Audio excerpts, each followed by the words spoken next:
Aleluia, glória a Deus. Abra sua Bíblia comigo em 2 Coríntios. Quero compartilhar uma mensagem com você hoje. 2 Coríntios 11, verso 2. Amém? Todos acharam? Aleluia. Na minha versão diz assim, ó: o zelo que tenho por vocês é um zelo que vem de Deus. Eu os prometia um único marido, Cristo, querendo apresentá-los a Ele como uma virgem pura. Vamos ler de novo. O zelo que tenho por vocês é um zelo que vem de Deus. Eu os prometia um único marido, Cristo, querendo apresentá-los a Ele como uma virgem pura.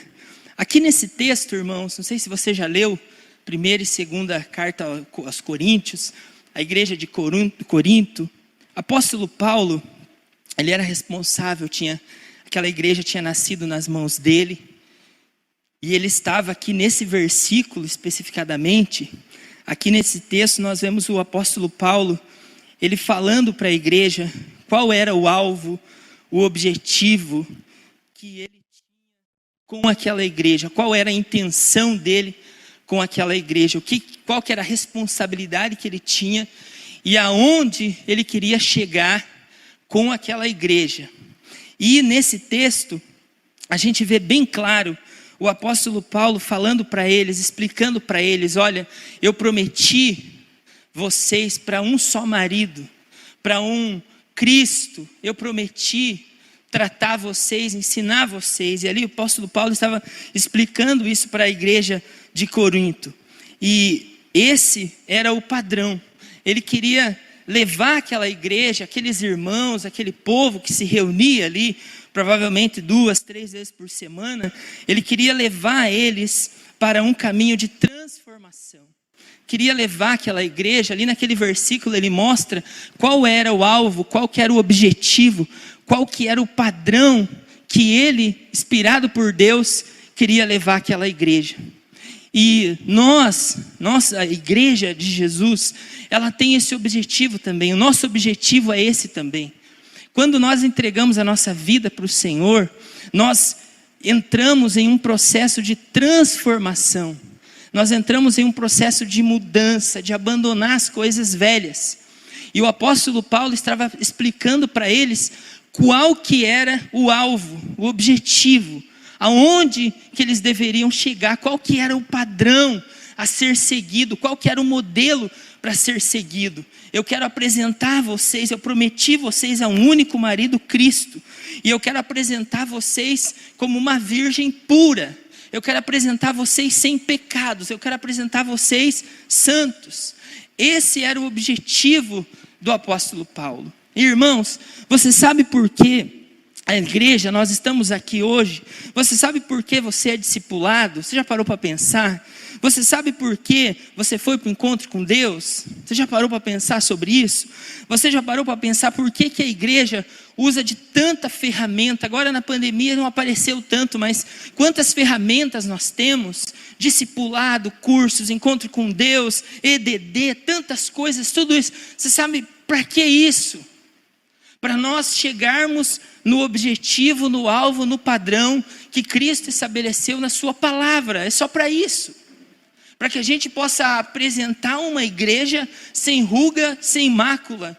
Uma igreja santa diante do Senhor. Esse é nosso objetivo. Isso que o apóstolo Paulo estava explicando para eles. Olha, nós temos um alvo a seguir, nós temos um objetivo, nós temos um padrão a ser seguido. E para nós chegarmos lá, nós precisamos passar por um processo de transformação, para que a gente possa ficar cada vez mais parecidos com Jesus. Esse era o objetivo, esse era o alvo, esse era o padrão.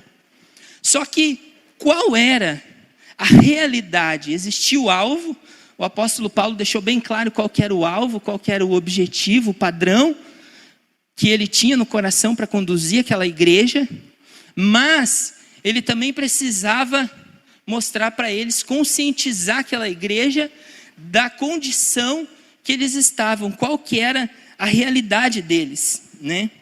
E irmãos, uma coisa que eu quero ressaltar também, Sabe, quando nós estamos lá no mundo, quando eu e você vivíamos lá no mundo, o que era normal acontecer com a gente? O normal era pecar. O normal era você viver uma vida de pecado. Eu e você vivemos sem controle, sem domínio, vivíamos pecando, desagradando a Deus e agradando a nossa carne e o diabo. Mas quando nós entregamos a nossa vida para Jesus, quando um dia você entendeu que Cristo salva, que você entendeu que Jesus deu a sua vida, que Ele ressuscitou, que Ele está vivo, que você vai para o céu, você entregou a sua vida para Jesus, nós entramos num processo de transformação. Para quê? Para nós nos tornarmos santos, ao ponto da santidade. Como o pecado era uma normalidade para nós, quando nós vivíamos no pecado, agora que nós caminhamos com Cristo, através da transformação que nós vamos viver, e nós estamos vivendo, a santidade, ela precisa ser algo natural na nossa vida também. Como o pecado outrora era natural para nós, a santidade, hoje que nós entregamos a nossa vida para Deus, ela precisa ser algo natural para nós. E você vai me perguntar, pastor, mas o que é santidade? Santidade, irmão, é você ver como Deus. Santidade é você olhar como Deus olha. Santidade é você falar como Deus fala, amar como Deus ama, odiar o que Deus odeia, reprovar o que Deus reprova. Nós precisamos ter isso bem claro no nosso coração. Eu quero ser semelhante a Cristo. Eu quero viver como Cristo viveu aqui na terra. Eu quero agradar a Deus, eu quero tirar sorrisos do rosto de Deus quando Ele olhar a minha forma, a minha maneira de viver depois que eu me tornei cristão. Há uma diferença na minha vida depois que eu entreguei a minha vida para Jesus. Eu não posso, precisa haver dentro de mim, irmão, uma inconformidade, eu não posso me conformar. Romanos 12, 2, você conhece bem o texto, fala que nós não podemos nos conformar. A vida cristã, você não pode andar em conformidade. Você não pode, eu e você não podemos concordar que, eu até escrevi hoje algo orando lá em casa que eu nem consegui decorar, mas é uma verdade. Eu não posso deixar que o amanhã, eu não posso permitir deixar que amanhã eu seja como hoje e que hoje eu seja como ontem. Conseguiu entender? Conseguiu anotar? Eu não posso deixar que amanhã eu seja como hoje e que hoje eu seja como ontem. Eu preciso ser transformado. Precisa haver uma diferença na minha vida depois que eu entreguei a minha vida para Jesus. Então, é isso que o apóstolo Paulo estava dizendo naquele versículo ali para a igreja de Corinto. Nós temos um alvo, nós temos um padrão a ser seguido, nós temos um objetivo a ser seguido, e nós vamos conseguir fazer isso através da transformação. Nós precisamos ser transformados, né? E eu lembro uma vez um colega, um pastor amigo meu, ele encontrou uma vez um amigo dele no aeroporto em São Paulo, e fazia 10 anos que eles já não se viam. E eles se encontraram naquele aeroporto, e o amigo dele, em uma das conversas, falou assim para ele: olha, fulano, você está o mesmo, você não mudou nada, você está a mesma pessoa, que bom foi te ver. E foi embora. E ele foi para casa em crise.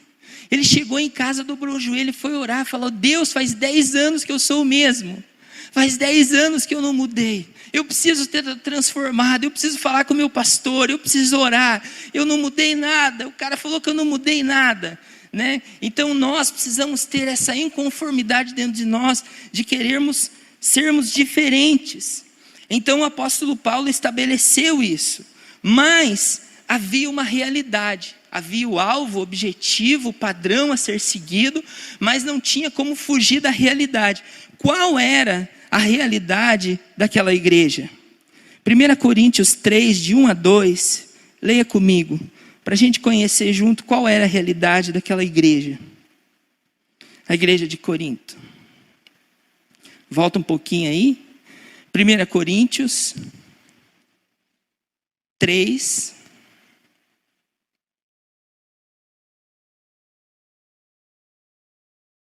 de 1 a 2. Olha a realidade que o apóstolo Paulo encontrou naquela igreja. Diz assim, 1 Coríntios 3, 1 a 2. Irmãos, Não lhes pude falar como a espirituais, mas como a carnais, como a crianças em Cristo. Dei-lhes leite, não alimento sólido, pois vocês não estavam em condições de recebê-lo. De fato, vocês ainda não estão em condições. Irmãos, olha a realidade aqui que Paulo encontra. Aqui nesse texto, o apóstolo Paulo ele está conscientizando a igreja. Aqui o apóstolo Paulo está mostrando, falando para eles aonde que eles estavam. O apóstolo Paulo estava dizendo para eles, olha, o tempo passou e vocês não mudaram. O tempo passou e as práticas continuam as mesmas. O tempo passou e vocês não cresceram. O tempo passou e eles não decidiram mudar. Eles decidiram ficar do mesmo jeito, continuar da mesma maneira. E se você ler esse capítulo 3, você vai ver que no meio deles havia muita inveja, havia muita fofoca, havia muito orgulho, havia intriga, havia divisão, competição, dissensão, inimizades, divisão, havia coisas terríveis, coisas muito parecidas com a do mundo. E eu quero te perguntar, será que essa realidade é muito diferente da nossa? Será que lá dentro da nossa casa, no nosso trabalho, no nosso dia a dia, será que nós estamos fazendo de tudo para sermos pequenos cristos? Ou ainda as pessoas ainda não perceberam que há uma mudança na nossa vida? Como será que tem sido o nosso caminhar, o nosso falar, o nosso olhar? Como será que tem sido as nossas atitudes diante das pessoas? Paulo, aqui nesse texto, ele está dizendo para eles, vocês estão muito longe do padrão, vocês agem na carne, vocês agem como quem nasceu ontem na fé. Mas há quanto tempo vocês estão na igreja, há quanto tempo você está na igreja, e você ainda não mudou. Você ainda se comporta como uma criança. O apóstolo Paulo está dizendo para ele, nós temos um alvo, nós temos um objetivo, um padrão, mas a nossa realidade nos revela que vocês estão muito longe do padrão. Vocês estão muito longe, vocês estão muito aquém da onde nós já deveríamos estar. Você já fez essa autoanálise, irmão? Pelo tempo que você entregou a sua vida para Jesus, será que é nesse lugar que você deveria estar, onde você está hoje? O apóstolo Paulo está dizendo para eles, eu tinha algo mais forte para falar para vocês, eu tinha uma revelação maior, eu tinha algo melhor para falar para vocês, mas por causa dessa realidade, eu não posso dividir com vocês, eu tenho que falar com vocês, tratar vocês como pessoas carnais, eu tenho que tratar vocês como pessoas mundanas, eu não posso falar com vocês de um jeito espiritual, porque vocês não vão compreender, porque a base que vocês têm não me permite tratar de coisas do alto, eu vou ter que tratar de coisas naturais, porque coisas sobrenaturais vocês não vão suportar. Então o apóstolo Paulo nesse texto, ele explica para a igreja bem passo a passo, nós temos um alvo, nós temos um objetivo, mas a nossa realidade está distante disso. Nós estamos muito distante disso, o tempo passou e nada mudou. Sabe, pelo tempo que vocês estão na igreja, você vai ver depois, pelo tempo que aquelas pessoas estavam lá, pela idade que tinha aquela igreja, foi uma das primeiras igrejas que o apóstolo Paulo implantou. E outras igrejas cresceram e romperam, líderes fortes saíram de outras igrejas, mas aquela igreja continuava daquele jeito. Por quê? Porque eles decidiram ser crianças. Mesmo com o tempo passando. O tempo passou e você continua criança. O tempo passou, já era para você estar ensinando, mas você ainda está aprendendo. O tempo passou, você poderia estar ministrando. O tempo passou, você poderia já estar liderando. Aqui o apóstolo Paulo tinha um grave problema. Tinha um grave problema. Porque ele tinha uma igreja infantil. Ele tinha uma igreja infantil, uma igreja que não crescia. Não numericamente, mas não crescia aqui dentro. Sabe, irmãos, tudo que nós usamos, todas as ferramentas que nós usamos, tem um objetivo: fazer a gente crescer, fazer a gente melhorar, fazer a gente mudar. 1 Coríntios 13, verso 11, você conhece bem o texto. O Álvaro usou também no Tadel passado, diz: quando eu era menino, falava como menino, pensava como menino e raciocinava como menino. Quando me tornei homem, deixei para trás as coisas de menino. Ou seja, o tempo passa, o tempo vai passar, as coisas vão mudar. Nós precisamos, irmãos, acelerar o processo de transformação na nossa vida. Eu preparando essa mensagem aqui, eu falei: meu Deus, como que eu vou ministrar isso, Senhor? Tem tantas coisas que eu preciso melhorar, tem tantas coisas ainda que eu preciso mudar. Tem tantas coisas na minha vida que eu faço de conta, mas que eu ainda não enfrentei. Nós precisamos, irmãos, ser corajosos o suficiente. Sabe, às vezes a gente tem muita coragem, muito peito para falar as coisas para os outros, para apontar os erros dos outros, mas os meus erros, como que eu estou lidando com eles? As minhas falhas, o que eu estou fazendo com elas? Aquelas que eu repito sempre, que eu faço sempre do mesmo jeito. O que eu tenho feito com aquelas correções que o meu discipulador faz? O que eu estou fazendo nessa mesma tecla ainda? Que todo discipulado é aquilo. Vai discipulado, volta discipulado, e meu discipulador não consegue sair dali. Então, nós precisamos, irmãos, entender uma coisa. Salmo 92, versículo 12. Salmo 92, versículo 12, diz assim, ó: os justos florescerão como a palmeira, crescerão como o cedro do Líbano. Você sabe, a palmeira ela é alta, ela cresce externamente, é grande. E o cedro do Líbano, a raiz dele é maior do que o que nasce para fora. Então o que esse versículo está dizendo, o que Davi está dizendo aqui, que nós devemos crescer internamente e externamente. Nós precisamos crescer. E quando a Bíblia fala sobre crescimento, quando eu penso em crescimento, mudança, amadurecimento, na minha cabeça já vem um personagem automático na minha cabeça.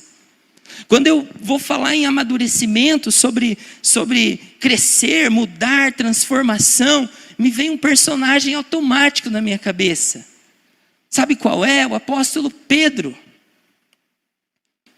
Porque Pedro, ele mostra exatamente como deveria ser a transformação na vida de um cristão. Eu fiz um resumo aqui. O apóstolo Pedro, irmãos, ele chegou a dar conselhos diabólicos na sua imaturidade. Ele chegou a dar conselhos diabólicos para Jesus. Quando Jesus chegou e falou: olha, a palavra precisa se cumprir, está chegando o momento, eu vou para o Getsêmani, vou morrer, tal. Pedro: não vai não, Senhor, de jeito nenhum. E o que Jesus falou? Afasta-te de mim, Satanás. Na sua imaturidade, Pedro falava demais.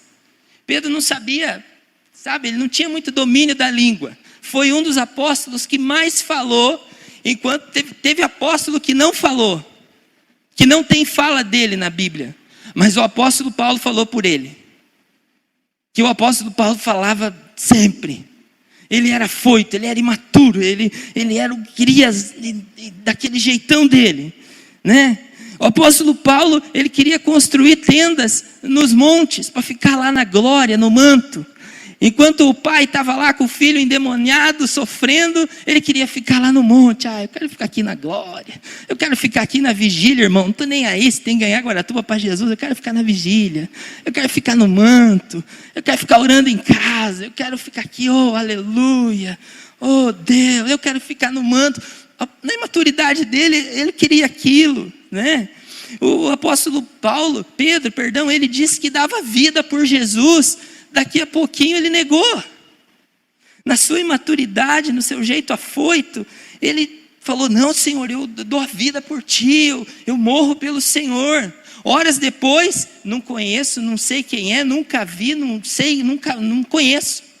Não, mas a gente viu você com ele. Não, que eu com ele, nem sei. Quem que é esse Jesus? Quase que ele pergunta quem que era Jesus.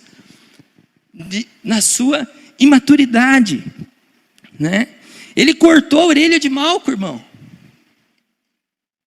Ele foi lá e cortou a orelha do cara. Jesus foi lá e teve que consertar a imaturidade dele, né? Há quanto tempo o seu discipulador está consertando a sua imaturidade? Há quanto tempo ele está consertando? Há quanto tempo ele está fazendo coisas que era para você estar fazendo? Há quanto tempo você está dizendo em atitudes que ele não pode contar com você?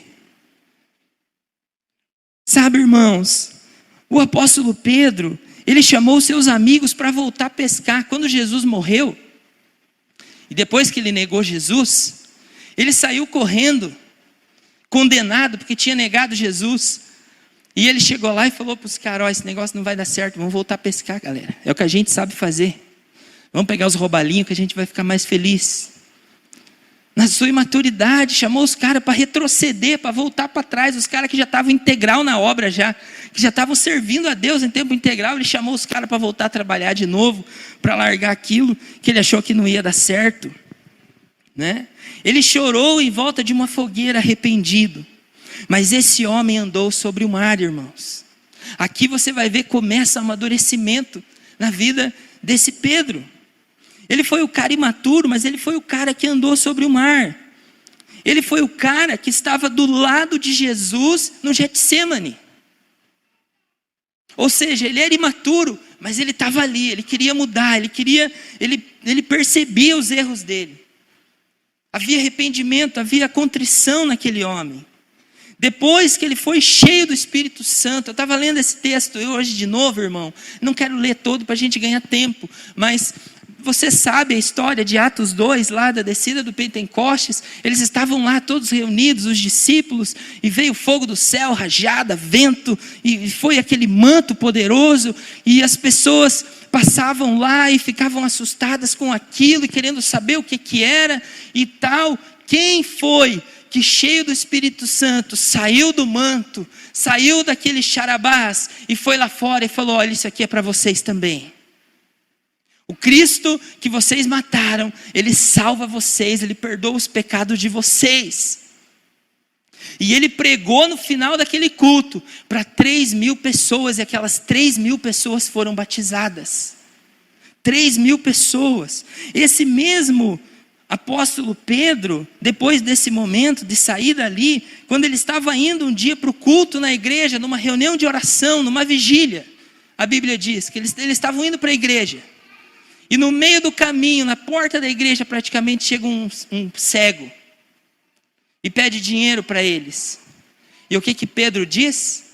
Ele fala: olha, eu não tenho dinheiro, mas o que eu tenho eu dou para você. Seja curado. E ele foi curado. Aquele Pedro lá que negou Jesus, aquele Pedro lá imaturo que cortou a orelha do cara. E esse mesmo Pedro, quando foi morto, ele não aceitou ser crucificado como seu mestre. Ele pediu que a cruz dele fosse colocada de ponta cabeça.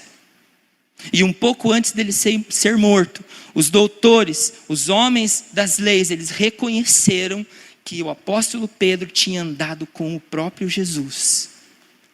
Por causa da mudança que ele teve. Por causa dele sair de um estado de imaturidade e se tornar um líder maduro. Se tornar um homem maduro. E quando eu penso em maturidade, irmãos, eu sempre penso assim, que existem sinais quando uma pessoa é madura.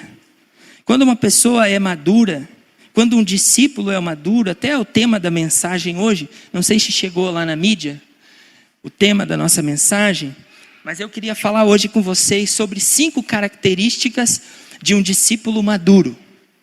5 características que devem ser, existem mais, nós não temos tempo para falar, mas existem 5 características que devem ser visíveis na vida de um discípulo maduro. E a primeira característica que eu quero falar com vocês, está lá em Hebreus 5, no versículo 13 e 14. Hebreus 5, 13 e 14.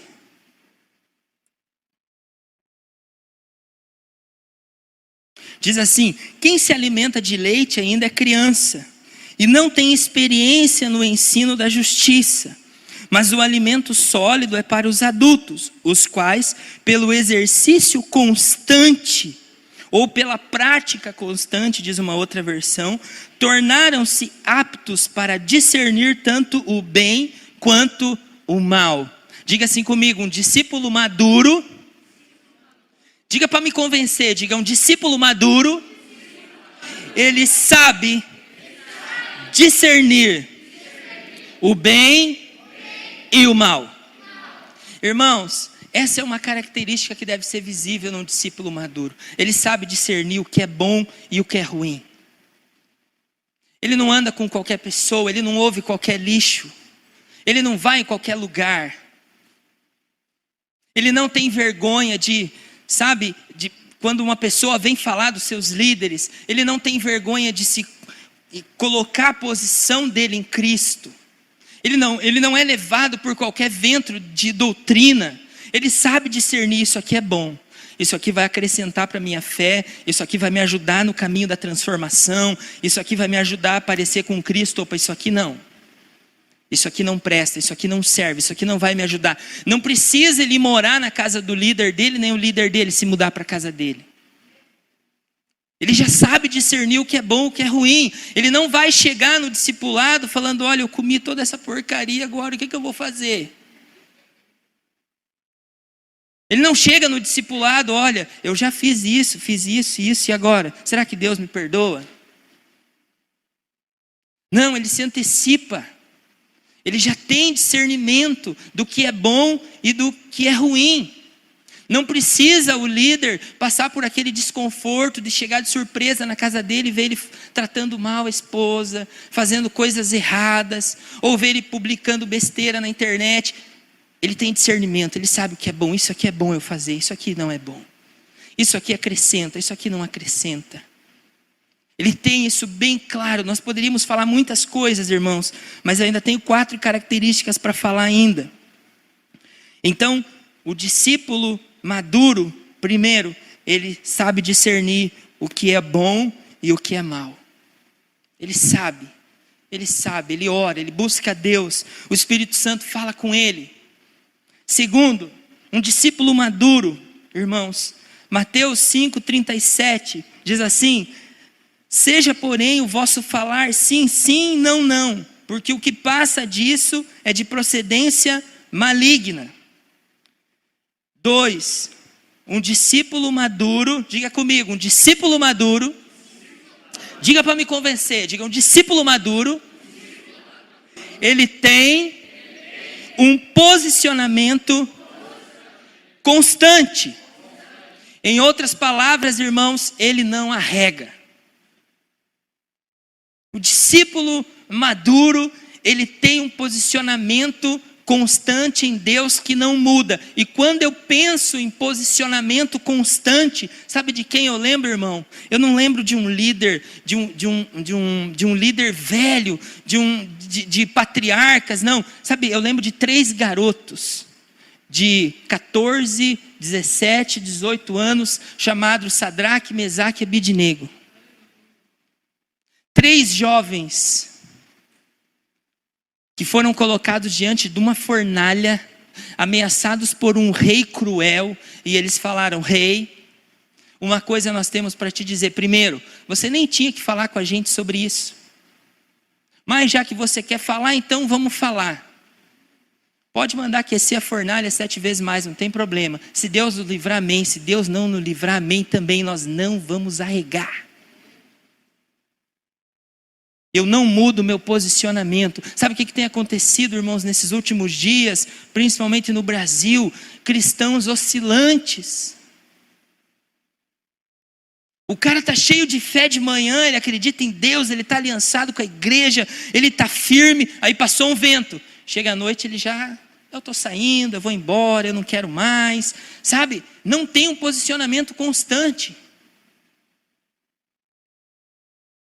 É sim de manhã, não no meio do dia, sim à tarde, não à noite. Foi isso que Jesus ensinou, irmãos. Foi isso que os apóstolos nos ensinaram? É isso que a nossa liderança tem nos ensinado? Não. Então nós precisamos aprender, como discípulos maduros, a ter um posicionamento constante. Ou seja, o que isso significa? O que eu começo, eu... Vamos de novo. O que eu começo, eu... O que eu falo, eu... Vamos de novo. O que eu começo, eu... O que eu falo, eu cumpro. Diga assim, o que eu falo, eu cumpro. Amém? Isso é característica de um discípulo que tem posicionamento constante. Ele é constante, irmão, a fé dele não muda. A mesma fé que ele tem no culto, na chapação, no manto, ele tem na hora da doença, ele tem na hora da dor, ele tem no trabalho, ele tem em casa, não muda. Por quê? Porque como foi ministrado domingo, ele entendeu que dentro dele está o maior. O soberano, o alfa, o ômega, o todo-poderoso está dentro dele. Esse poder está dentro dele. Então nada muda o posicionamento dele. Pô, mas você está com o olho aberto, está todo mundo contigo. Você dá uma piscadinha. Opa. Caiu 1.000 à minha direita, 10.000 à minha esquerda. O que vai acontecer comigo? O que vai acontecer comigo? Hã? Você não vai ser atingido, cabeção. Você não vai ser atingido. Porque você está posicionado. Amém? Irmãos, quando eu vejo a história da crucificação, irmãos, não tem como não chorar. Irmãos, todo mundo esperava que o nosso mestre arregasse. Irmão, aquela frase de Jesus, todas são fantásticas, tudo que Jesus fala é fantástico. Mas aquela conversa dele por trás da cortina com Pilatos, quando Pilatos chega e fala assim para ele: Senhor, o teu povo aí vai te matar, cara. Eu estou tentando fazer o que dá aqui, mas o teu povo quer te matar. Jesus surrado, moído, cansado, com fome, humilhado, cuspido. Ninguém tem o poder de me matar. Eu que estou dando a minha vida por eles. Cara do céu! Pela misericórdia, irmão. Jesus não tinha problema com estima. Já parou para pensar? Imagina. É verdade. Você tem razão, Pila. É verdade. Pila, eles vão me matar. Tem um jeito de você me esconder aí, cara. Pai, deu tudo errado, pai. E agora? Socorro, me acuda, pai. Puxa eu aí para cima agora. Por favor. Não arrega. Não arrega, cara. O Pila ficou de cara com Jesus. Foi demais, irmãos. Diga assim comigo: discípulo maduro tem posicionamento constante. Amém? Terceiro, diga assim comigo: um discípulo maduro. Olha para a pessoa que está do seu lado e diga: um discípulo maduro, ele é comprometido com o seu crescimento. Agora bata no peito e diga: eu sou comprometido com o meu crescimento. Amém? O que isso significa? O que significa ser um discípulo comprometido com o seu crescimento? Irmão, eu tenho um comprometimento com o meu trabalho. Dia que meu chefe fala que vem, eu tenho que ir um dia antes, descer o barco, limpar, arrumar, abastecer. Eu tenho um compromisso. Eu tenho um compromisso com a minha igreja, eu tenho um compromisso com os meus líderes. Irmão, às vezes nós temos muitos compromissos externos, mas nós às vezes abandonamos os compromissos internos. Nós precisamos ser comprometidos com o nosso crescimento. Nós precisamos orar, nós precisamos jejuar, nós precisamos ler a Bíblia. Você precisa dar base para o seu discipulador. Você quer ver uma coisa ruim? É você discipular uma pessoa que não ora. Tudo que você fala: não dá, não consigo, eu acho que não é para mim. Agora, a pessoa que ora, você chega na casa do discípulo, fez discipulado com ele hoje, aí você vai na outra terça-feira na casa dele, ele vai contar, olha, eu orei, eu vi anjo, eu orei, eu li esse texto, Deus falou comigo, olha aquela palavra da Anne, Deus falou comigo, eu preciso aprofundar, será que você pode? Ele está comprometido com o crescimento dele, ele facilita a vida do líder, ele facilita, ele ajuda, ele não cruza os braços. Olha, eu achava interessante agora, nesse momento, você começar a compartilhar na célula. Amém, amém. Passa a cartilha para ele, ele come a cartilha com feijão, irmão. Ele busca, ele pesquisa, como foi falado domingo no culto, ele vai atrás, ele vai na internet, ele busca, ele está comprometido, ele quer crescer. Ele vai fazer mais que o líder dele por ele. O problema é que muitas vezes o líder está fazendo mais por mim do que eu mesmo. E ainda cobro do líder que eu não estou crescendo. Então nós precisamos ser um discípulo maduro. Ele tem um comprometimento com o seu crescimento. Ele é organizado com as suas coisas e com as coisas de Deus. Ele é organizado. Ele tem um momento dele lá de orar, ele tem um momento de ler a Bíblia, ele tem o dia da família com a sua família, ele ora, ele visita os membros da célula, ele ajuda, sabe, ele não é aquela pessoa, sabe o que eu acho fantástico em Pedro? Que Pedro, Jesus tinha que frear ele. Como é gostoso você ter alguém que você tem que frear, é melhor do que você ter alguém que você tem que empurrar. Pedro era o cara que Jesus tinha que frear ele. Não fala, Pedro. Eu fui lá, cortou a orelha do cara, pô. Né? Com uma faquinha desse tamanho assim, ó. Foi enfrentar os soldados. Olha a imaturidade dele, gente. Com uma faquinha desse tamanho, ele, então vem, quero ver você pegar o mestre. Ele era imaturo, mas ficou maduro, né? O discípulo que ele é comprometido com o seu crescimento, ele é transparente, irmão. Sabe o que acontece muitas vezes? Eu estava pensando lá em casa, eu já fiz isso também, misericórdia. Graças a Deus que eu venci isso. Mas às vezes a gente fica brincando de esconde-esconde com o líder, né? O líder chega e fala assim, ó, o pecado está aqui. Eu, não. Ah, você errou ali. Não. A gente fica brincando de esconde-esconde. O tempo passa, o líder perde tempo, a igreja perde tempo, o evangelho perde tempo. Atrasa o processo. O lugar que você está hoje, será que você e eu não poderíamos estar um pouquinho mais adiante, se a gente fosse um pouquinho mais, se a gente se dedicasse um pouco mais, se a gente...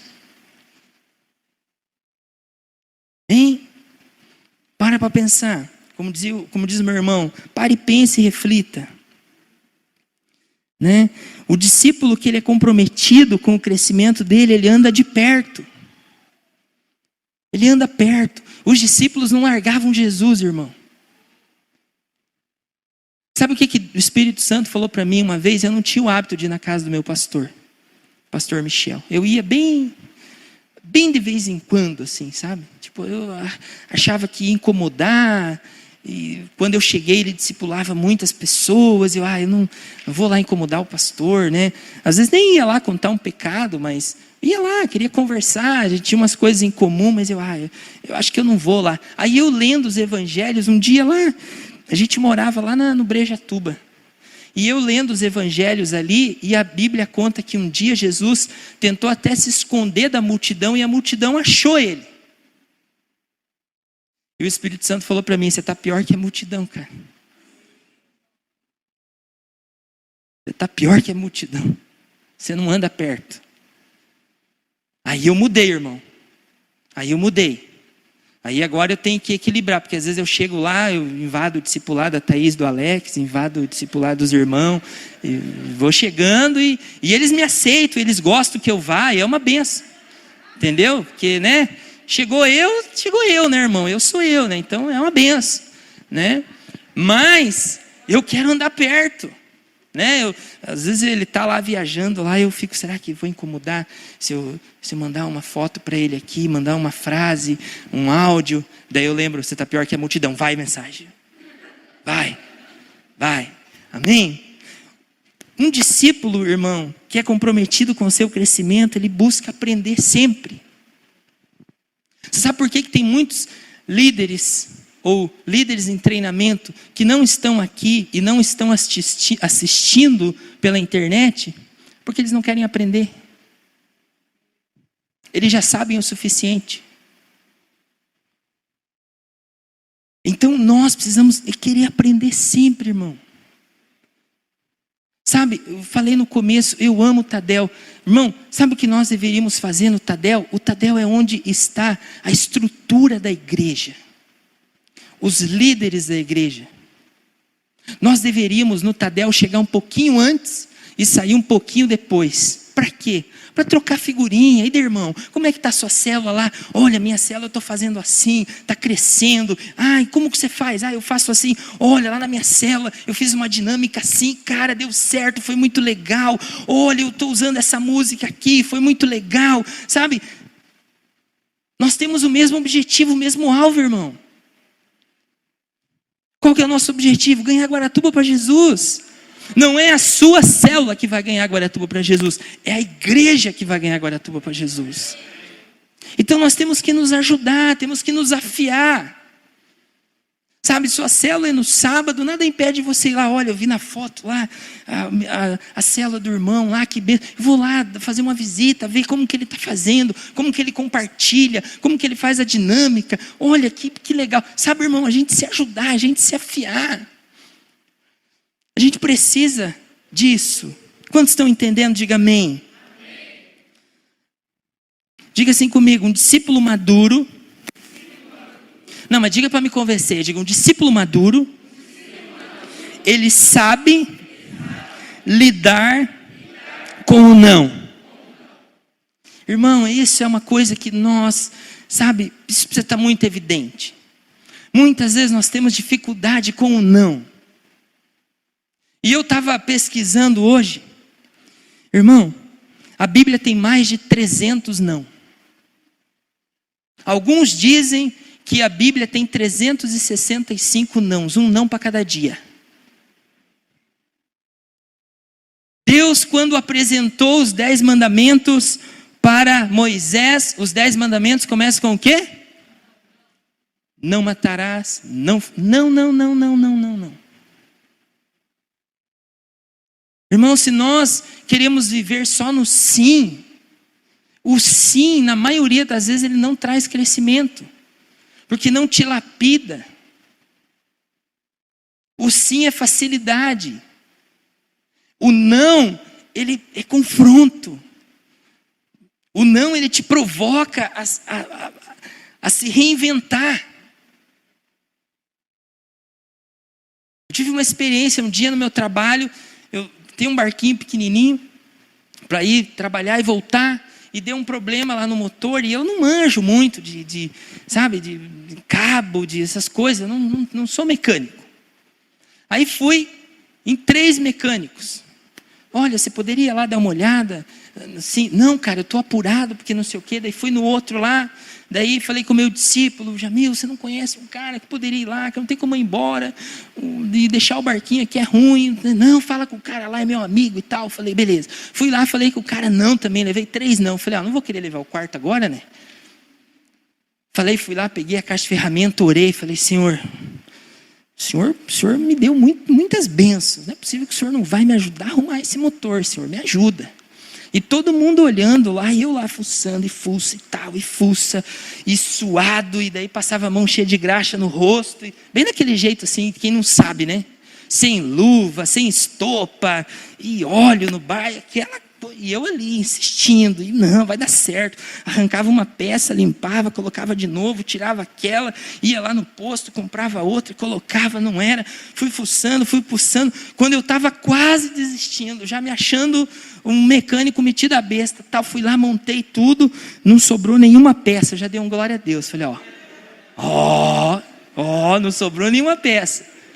Aí fui lá e tchum! Eu, glória a Deus por esses 3 não. Aprendi a consertar o motor.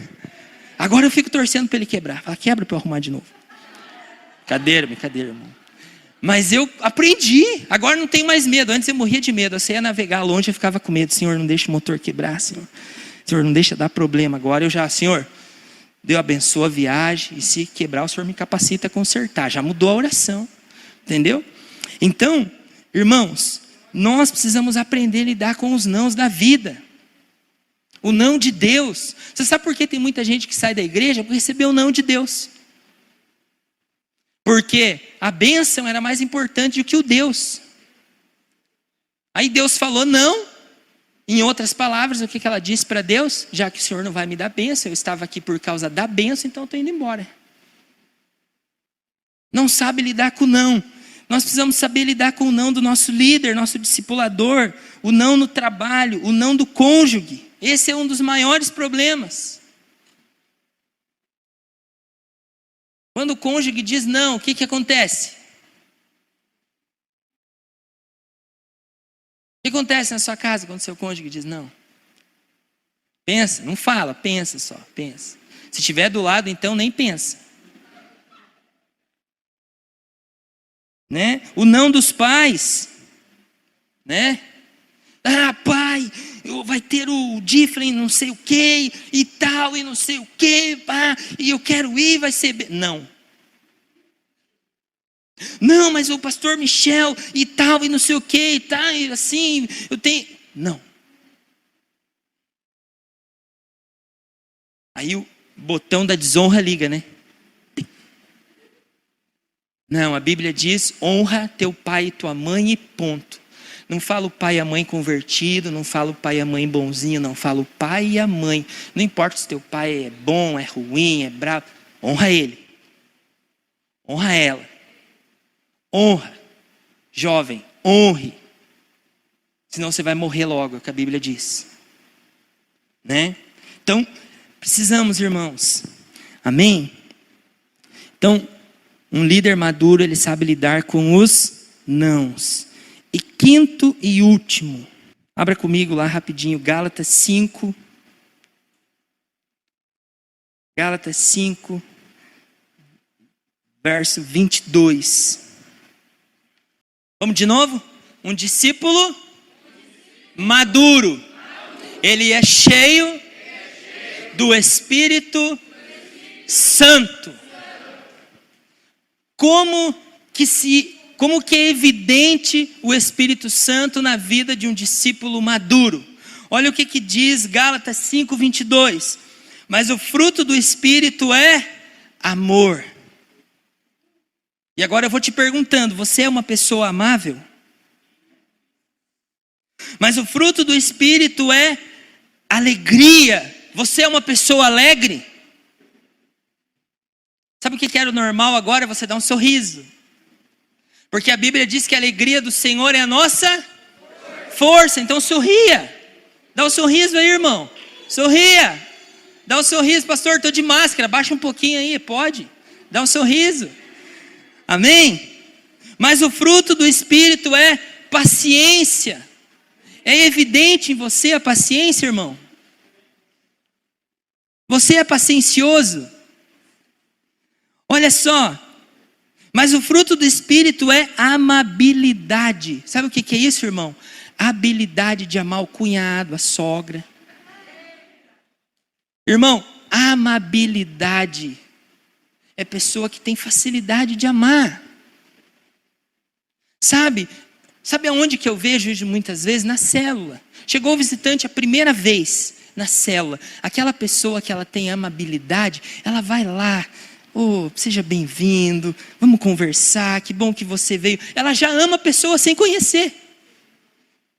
Entendeu? Amabilidade. Habilidade de amar. Mas o fruto do Espírito é bondade. Você tem bondade no seu coração? Mas o fruto do Espírito é fidelidade. Você é fiel, irmão? Irmão, deixa eu te lembrar, uma pessoa fiel, leal, não é só aquela que não fala, mas também aquela que não ouve besteira. Eu não falo mal do pastor, mas eu escuto as pessoas falar. Eu não falo mal da igreja, mas eu escuto as pessoas falar. Não, irmão, manda parar. Eu tô lá. Você saiu, mas eu tô. Quem está mal é você, eu estou bem. Sabe, irmão? Fiel. Mansidão. Você é uma pessoa mansa. Mansa. E domínio próprio. Domínio próprio. Irmã, o Espírito Santo não sai de você na TPM. Ele está ali. Ele continua ali. Não é desculpa. Amém? Então, um discípulo maduro, ele é cheio do Espírito Santo. Ele está crucificando a sua carne dia após dia. A santidade é uma normalidade para ele. Feche seus olhos. Sabe, irmão, eu já vou pedir para colocar uma música. E eu quero pedir para me ajudarem a afastar um pouco as cadeiras. Porque eu creio que hoje, o Espírito Santo, ele quer fazer algo diferente na sua vida. Talvez você ouviu algumas dessas características e você inicialmente até se sentiu mal. Puxa, eu já lidero uma célula, eu já discipulo pessoas e eu ainda não tenho essas características. Sabe, irmão, não é hora de você se condenar. Não é hora de você querer largar, abandonar, se sentir o pior líder, o pior discipulador. Não é isso. É hora de você fazer igual o bronco, o bruto do apóstolo Pedro. É hora de você andar perto. É hora de você ir para o Getsêmani junto com o seu líder. É hora de você permanecer firme. É hora de você continuar, de você perseverar. É hora de você ser transparente. É hora de você buscar ainda mais isso. Buscar ainda mais. Sabe, irmão, nós não vamos ouvir você agora. Nós não vamos tocar em você. Mas eu quero colocar uma canção. Eu quero que o Espírito Santo ministre seu coração. Se você quiser vir aqui na frente, ficar de joelho, eu vou orar por você daqui. Para que você amadureça ainda mais. Eu quero dizer para você que se você está aqui nesse Tadel hoje, você já é um discípulo maduro. Você quer aprender, Tadel é lugar de treinamento. Você veio treinar, você veio aprender. Glória a Deus por isso. Irmão, a igreja da paz, ela não está no culto de domingo. Ela está no Tadel. Ela está no Tadel, aqui está a igreja. Aqui estão as pessoas que o pastor Michel e a pastora Famp podem contar. Amém? Feche seus olhos. Pode soltar a canção bem alto.